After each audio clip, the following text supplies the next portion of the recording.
Hi, and once again you're joining me at Cardiff Airport for part 3 of my SkyTeam Road to Gold series. Today we're flying on KLM Cityhopper from Cardiff to Amsterdam Schiphol.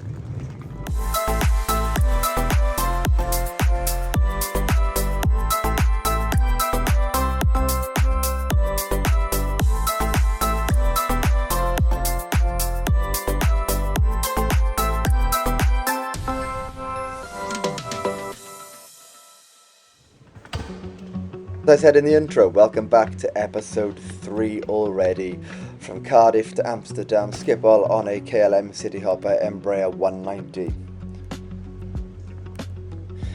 Starting here, like I said, we've just gone up the stairs from the check-in desks at Cardiff Airport, which I did cover in the first episode. I love flying from smaller regional airports. I find the process much less stressful and less hassle than travelling through some of the major hubs. I just find that there's very little queues and it's a much less stressful process to fly through Cardiff than it is for me to travel 2 hours up to, say, Birmingham or 2.5 to Heathrow and travel through there.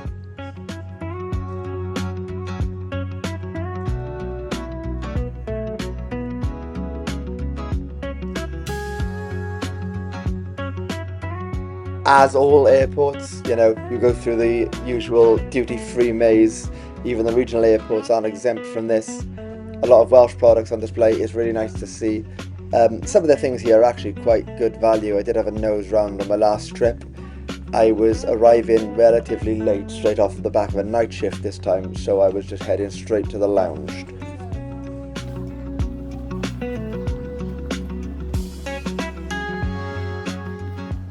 I've flown through quite a few regional airports in the UK as well, and I feel like the facilities at Cardiff are probably a bit better than a lot of those. WH Smith's, there's a couple of bars and kitchens, a Costa, a Greg's, and duty free.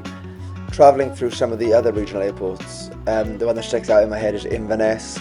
There was not as much there, if I recall, although that was a few years ago. We arrive at the lounge here regardless. I have a quick nose round. I did show you in episode 1, so I'm not going to repeat myself. And I went straight through to the Penderyn lounge in the back end for KLM customers, where a small table service menu is provided.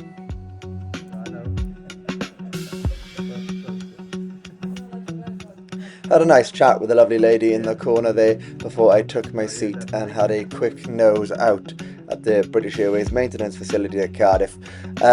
I think there was 4 Boeing 787 Dreamliners. There was 1 -8 and 3 -9s from what I remember. I didn't note it down like I thought I had. Either that or I've lost it. I decided, instead of going for hot table service food, to have some strawberries, a Welsh jam donut, a couple of Welsh cakes and a coffee. Really, really nice, and the servers came up multiple times to make sure that's all that I wanted. But that's really all I had time for. After about 30 minutes later, we were called straight through for boarding. So to address the title a little bit here, Cardiff Airport seems to be a bone of contention every time it's brought up in Welsh press.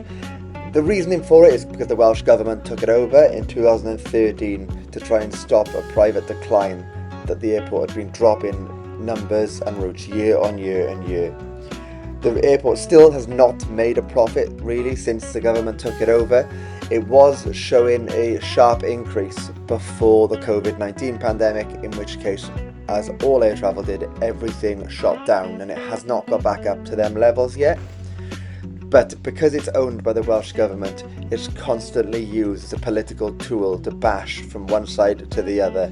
This is not a channel I want to discuss politics on because it will just go mental, but my personal opinion is that, this is Wales' only international airport.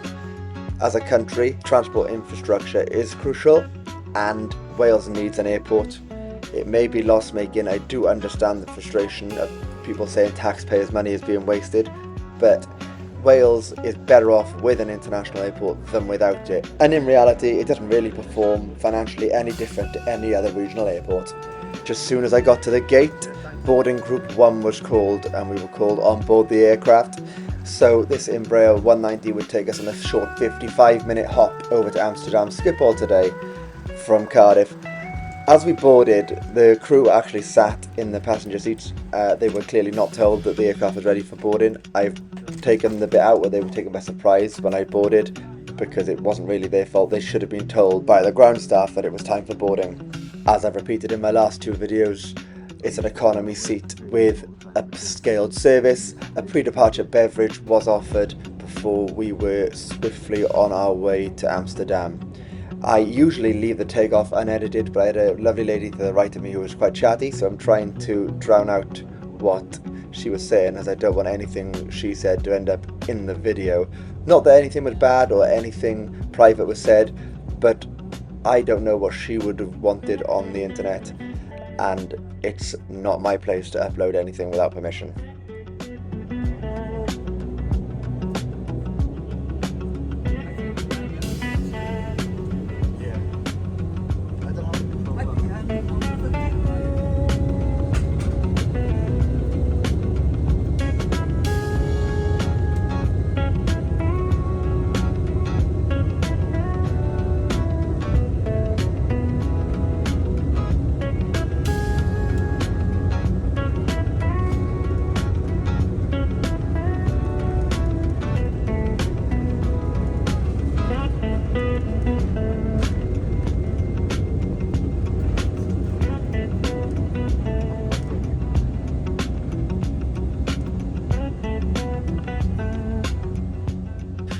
Not really a lot to film today anyway, because it was such a load of cloud coverage at Cardiff, but pretty much as soon as we were through, KLM came around with a snack box and offered a cup of coffee. Really nice. I will show you the menu in a moment. You can pause to have a look. There was a lot made out of British Airways, like I said in my last video, getting rid of the warm meals on such short flights. And to be honest, I don't really understand the fuss. I'd much prefer cold cuts served promptly over a warm meal that the staff have stressed and rushed to get out, and then you've got to eat it in about 5 minutes before they start clearing it all on such short hops. This to me makes more sense. It was really nice, and actually, as far as airline breakfasts go, despite the wooden cutlery, it was one of the best I've had. This mango smoothie, by the way, excellent.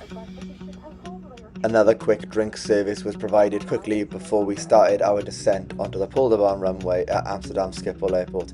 You may see me mentioning to the woman next to me that every time I fly into Amsterdam I always seem to get this runway. I assume that it's probably the fact that they put the Cityhoppers out here every time. I'm not sure if that's fully the case, that's just from my own experience. I've not looked into it. But on such a short hop, I really would recommend Amsterdam Schiphol for a transfer from your own local regional airport instead of travelling up through the hubs if you can do it. You know, to me, I would rather travel 15 minutes from my house, hop 55 minutes to an hour across to Amsterdam, change there with less stress and go straight through than trek myself up in the car to Heathrow for 3 hours or anything like that. Each to their own, I get it. But KLM for me works for what I want. I myself would say that it is now the UK's de facto airline. The fact that it serves more destinations than both British Airways and Virgin Atlantic in the UK combined. One of my favourite things about arriving into Amsterdam Schiphol is that you get a long taxi and you get to have a good view of all the aircraft around the airport. It's one of the airports in the world with such a big diversity of different airlines flying from there.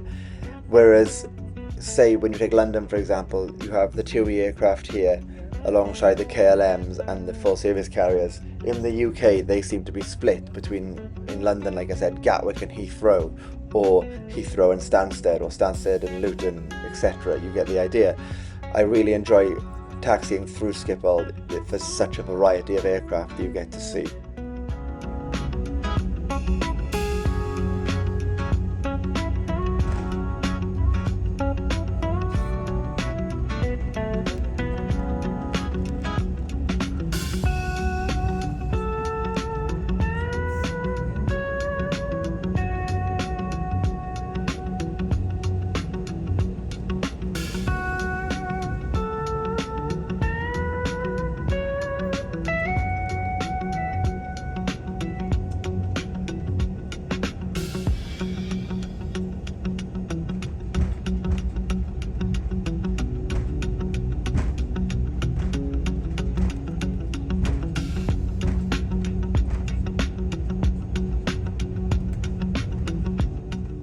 In conclusion here, for such a short flight, the business class experience on KLM Cityhopper was actually really good and I really enjoyed it.